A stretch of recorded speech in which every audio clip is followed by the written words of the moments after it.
Mantan Menteri Sosial Juliari Batubara yang divonis 12 tahun penjara dalam korupsi bansos tidak mengajukan banding. KPK akan segera mengeksekusi Juliari. Sejak divonis 12 tahun penjara 23 Agustus lalu, mantan Menteri Sosial Juliari Batubara tidak mengajukan banding. Dengan demikian, vonisnya menjadi ingkrah atau berkekuatan hukum tetap. Artinya, Juliari Batubara akan menjalani hukuman 12 tahun penjara dan denda 500 juta rupiah atau kurungan 6 bulan penjara jika denda tidak dibayar. Majelis Hakim juga menjatuhkan pidana pengganti 14,5 miliar rupiah dan pencabutan hak politik. KPK menyatakan akan segera mengeksekusi Juliari ke penjara setelah menerima salinan putusan. Sementara KPK sendiri juga tidak akan mengajukan banding atas vonis terhadap Juliari.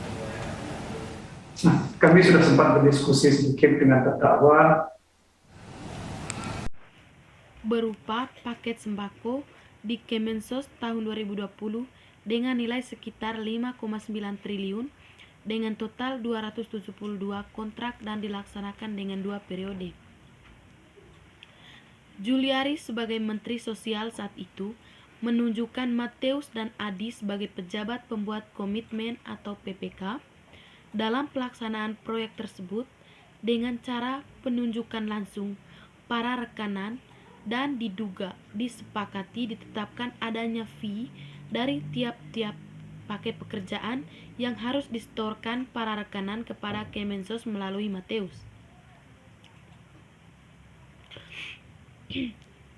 Pada Mei sampai November 2020, Mateus dan Adi membuat kontrak pekerjaan dengan beberapa supplier sebagai rekanan yang diantaranya Ardian IM dan Heri Sidabuke dan juga PT Trepi yang diduga milik Mateus.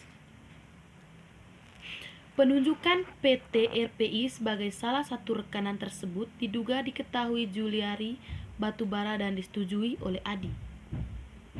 Pada pelaksanaan paket bansos sembako, periode pertama diduga diterima fee 12 miliar yang pembagiannya diberikan secara tunai oleh Mateus kepada Juliari melalui Adi. Dari jumlah itu, diduga total suap yang diterima oleh Juliari Batubara sebesar 8,2 miliar. Uang tersebut selanjutnya dikelola Eko dan Selvien selaku orang kepercayaan Juliari untuk digunakan pembayaran berbagai keperluan pribadi Juliari Batubara.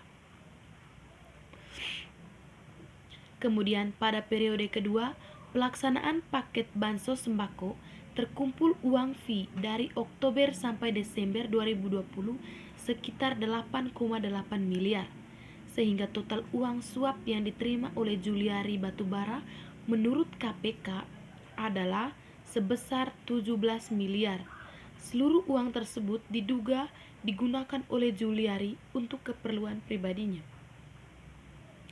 Atas perbuatannya itu, Juliari Batubara disangkakan melanggar pasal 12 huruf A atau pasal 12 huruf B atau pasal 11 Undang-Undang Nomor 31 Tahun 1999 tentang pemberantasan tindak pidana korupsi sebagaimana telah diubah dengan Undang-Undang Nomor 20 Tahun 2021 tentang perubahan atas Undang-Undang Nomor 31 Tahun 1999